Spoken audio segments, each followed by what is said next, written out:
Hi, my name is Deb from DG Reads, and this is my furry sidekick Kylie, and today we're here to start another arc attack.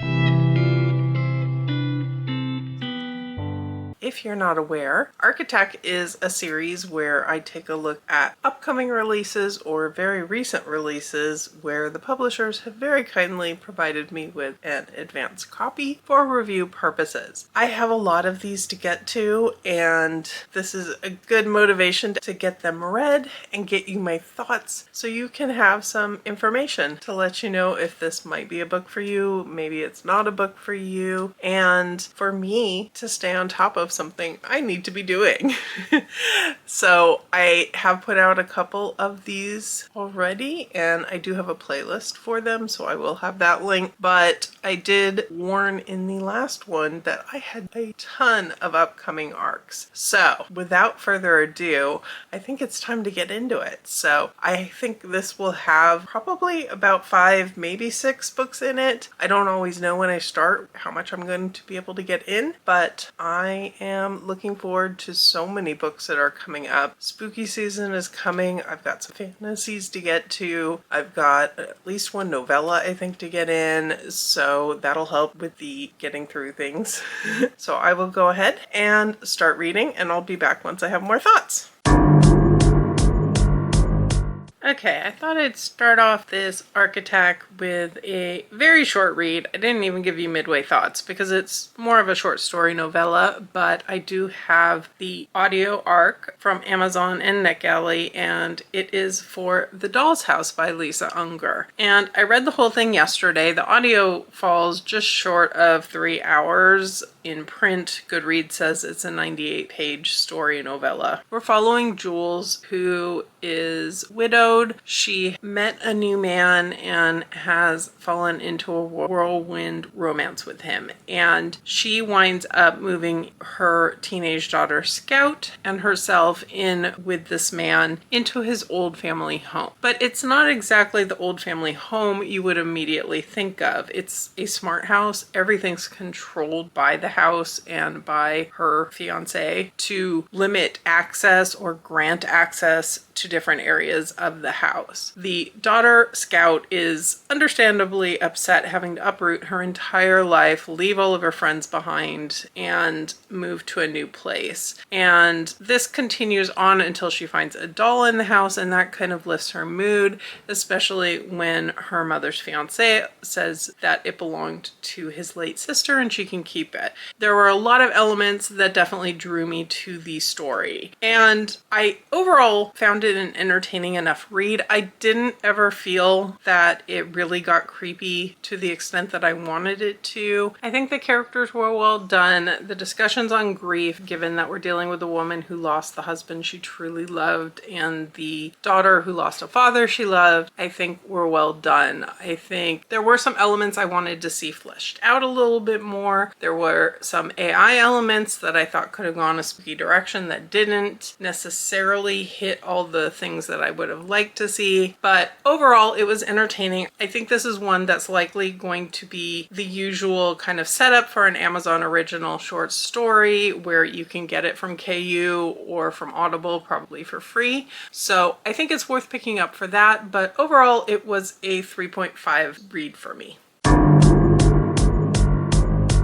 All right, my next arc I started was So Thirsty by Rachel Harrison, and this one is a gifted copy from Berkley, and I do also have the audio arc from PRH Audio, and this one's due to come out on the 10th of September. And in this one, we're following a main character who is having a birthday, and her best friend has been off on tour in Europe and is coming back for a surprise girls' getaway weekend put on essentially for her by her husband. Her marriage isn't the best. She's a little bit put out by the whole surprise aspect of this, but she's happy to be seeing her best friend and going to this really nice resort and planning to make the most of it. Her friend is definitely a little more wild and crazy and chaotic than she is, and she plans a birthday evening they will never forget. And this involves going to a stranger's house house, and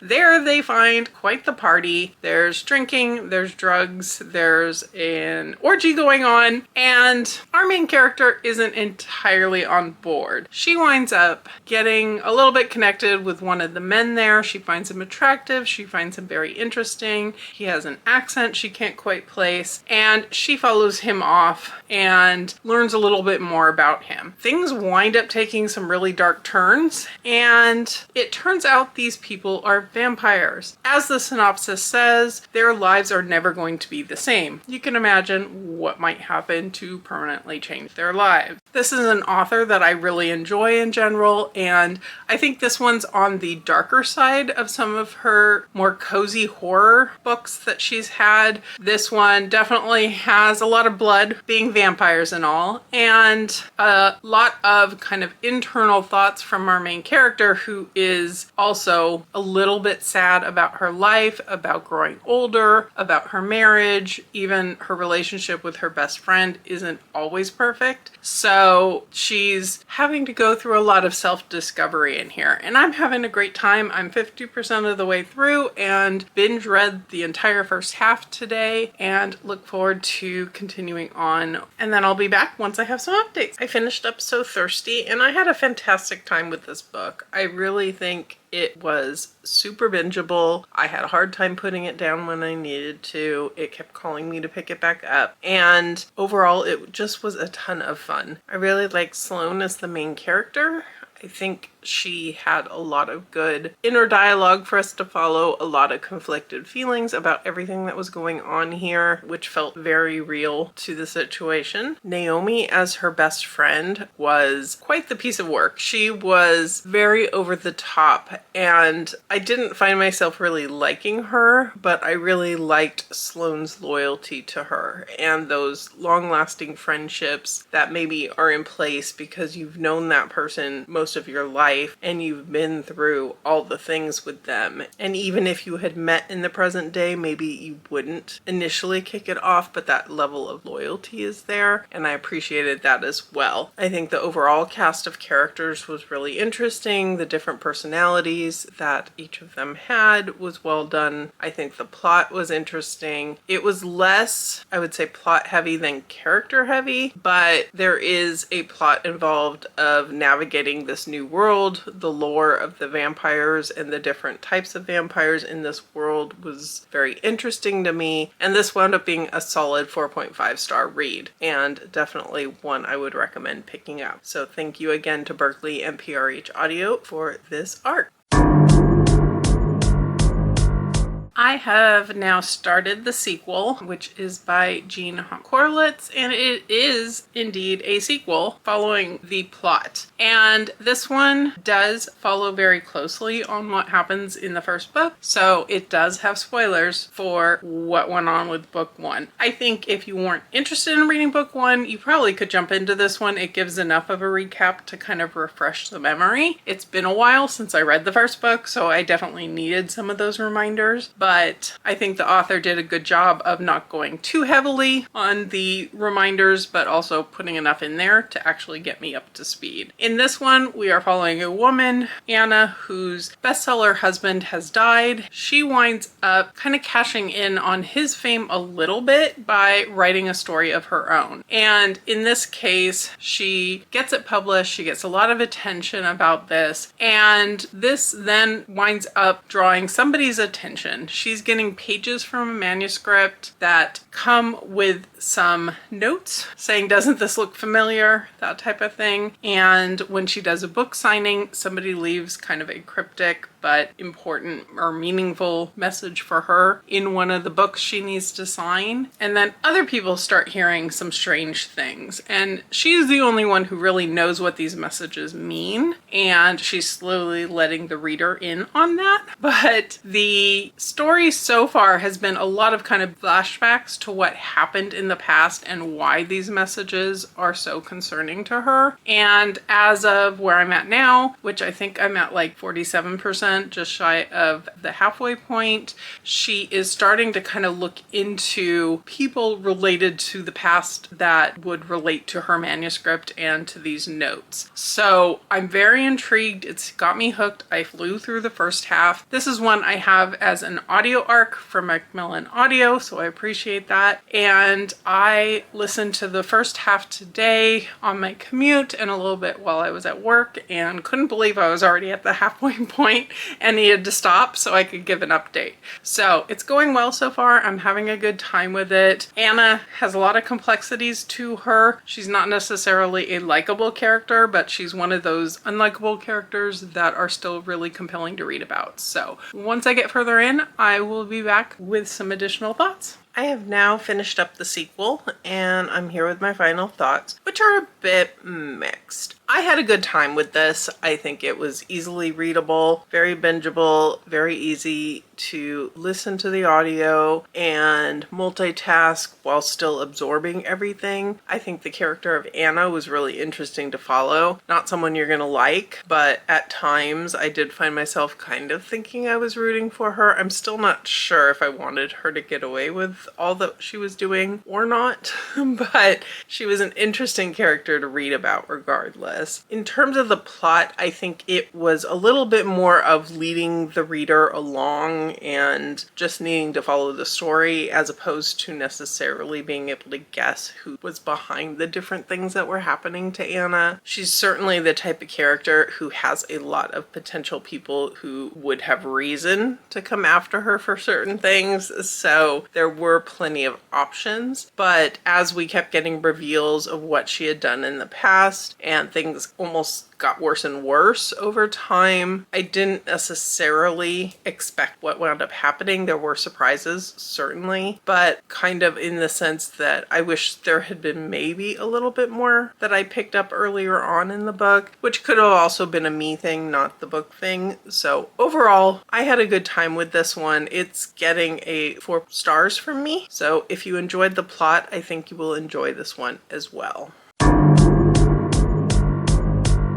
Okay, I'm back because I've started another arc for Architect, and that is A Grim Reaper's Guide to Catching a Killer by Maxie Dara. This is a gifted e-arc from Berkley and a gifted audio book from PRH Audio, and this one will be coming out on October 8th. In this book, we're following Kathy. She's middle-aged. She is in the process of divorcing her husband, and she is pregnant with his baby. And she works for an agency called Scythe. And as an agent of Scythe, she is responsible for collecting the souls of the departed, and her department is natural deaths. And she is the one who processes these souls to go on to their next steps in their existence. And one day when she goes to process the soul of a young man who died by seizure, she finds him missing, and she begins to have to kind of look for him. This has never happened before. The agency doesn't really have solid procedures in place for this because it never happens, and she starts to realize that something weird is going on. Something's not on the up and up, and she has to pursue answers and figure out who might be to blame for this, whether it be within her agency or whoever. And this is labeled as book number 1 in a Scythe mystery series. So I am having a really fun time with this. I like that our main character is kind of more middle-aged, dealing with a lot of life crises on top of her actual job-related mystery. I like the idea of this agency and how it has to live under wraps and the complications that puts into her life. She's living a really lonely existence largely. She doesn't have a ton of supports in her life, but she has a few people she can call on who are colorful characters themselves. The husband, I'm not entirely sure about. I know she really likes him. He's a little bit much on paper and really overeager about this pregnancy and such,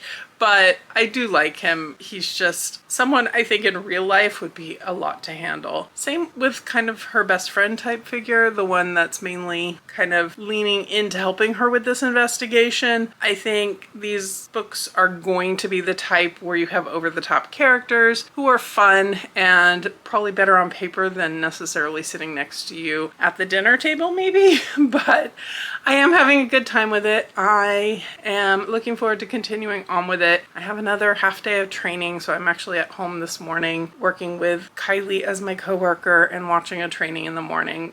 But I have a couple appointments later in the day that have me out and about where I'll have a chance to listen to audio, probably read some ebook, so I'll be eager to continue on and go from there. I've now finished A Grim Reaper's Guide to Catching a Killer, and I had a fantastic time with this. I think going in, knowing it was going to be kind of cozy mystery, over-the-top characters, a little bit silly in places, I think really set me up with the right expectations. I loved that we got a middle-aged character. Can't relate to her on the pregnancy front, and the pregnancy comes up quite a lot. All of her discomforts, all of her looking forward and thinking about motherhood. That wasn't necessarily my favorite part, just personally. I don't tend to prefer reading pregnancy in books and pregnancy interfering with investigations and thrilling moments and those types of things, but I didn't mind it too much in here, I have to say. I really like the main character in here. I like her kind of snarky attitude at times, her humor, the people she surrounds herself with, while sometimes a little over the top for my taste, were great supports to her, and I really like that. I love the bond she formed with the person she's trying to help and how that relationship developed, and overall this was just really fun. It didn't quite give me 5-star feels, but it was a solid 4.5 for me. And I think if you like a cozy mystery, if you like a little bit of a paranormal twist to that, I think this is a book I would definitely recommend you pick up. And it is the first book in a series, so I absolutely will be looking to pick up book 2 when it comes to that. So with that, I will go ahead and be back once I have started another book. I'm here because I have made my way into The City in Glass, and this is by Nevo, and it's a gifted copy from TorDotCom. I should have been prepared and double checked what the release date is. The ARC says it comes out in October. I want to say it was October 8th, but if I'm wrong, I will try to add a little note correcting myself here as to the release date on this one. We are following Vitrine, who is a demon, and she has been the one taking care of the city of Azrael. She has loved it and nurtured it, and it has a place that had beauty, it had people that she got to know, and a life that she helped nurture. But then one day the angels come and burn the place to the ground and throw her out to sea. She's a demon, so she's essentially immortal. She can bring herself back to life, but her city is gone and she's grieving over the city. In the process of this, she manages to curse one of the angels. And that means that this angel is cut off from the other angels and kind of left to remain at the remains of the city and watch as she's grieving and as she's trying to figure out what's next for this place. And the two of them have an interesting dynamic because in some ways they're bound together, and in other ways they most definitely hate each other and what each other stands for. The writing in this is gorgeous. It's very descriptive. It's very poetic in a lot of ways, I think, and I am really enjoying that. It takes me a little bit to settle into it. Every time I kind of pick it up, I've had just a little bit of a busy day, so I've had to pick it up, put it down a couple times, but it doesn't take too long to get sucked into it. I would say this is very much a world building type of book because it literally is her looking back on developing this world, this city, and the remains of that city and what can be done with it, what can't be done with it. And it's very much focused on that. You definitely get a strong character presence in the form of this demon, and the angel, we're starting to get to know a little bit more about them as well. I'm about 40% of the way through. It's a very short novella, so it shouldn't take me too much longer to go ahead and finish it out, but I wanted to give some initial thoughts. So I'll be back once I'm done. Okay, I'm here with my final thoughts on The City in Glass by Nevo, and I wanted to like this more than I wound up liking it. And full transparency, I read the second half yesterday when I wasn't feeling my best. The heat got to me, gave me a headache, and so I did struggle a little bit from that standpoint, but honestly, I don't think that impacted it too much. I think the writing in here is gorgeous. I love the descriptive language that the author's using. It's very poetic. It's very touching in a lot of ways about grief and loss and love, and lots of moments that if I was annotating, I would have highlighted. A lot of things I would have tabbed. There's a love for books in here that comes through. There's a love for people even as they're imperfect, and that part I really enjoyed. What was lacking, I think, for me was just the lack of a focus on a plot, or at least one that I really understood what we were trying to accomplish, because we're following this demon, Vitrine, and she's grieving the loss of her city. We're getting a lot of flashbacks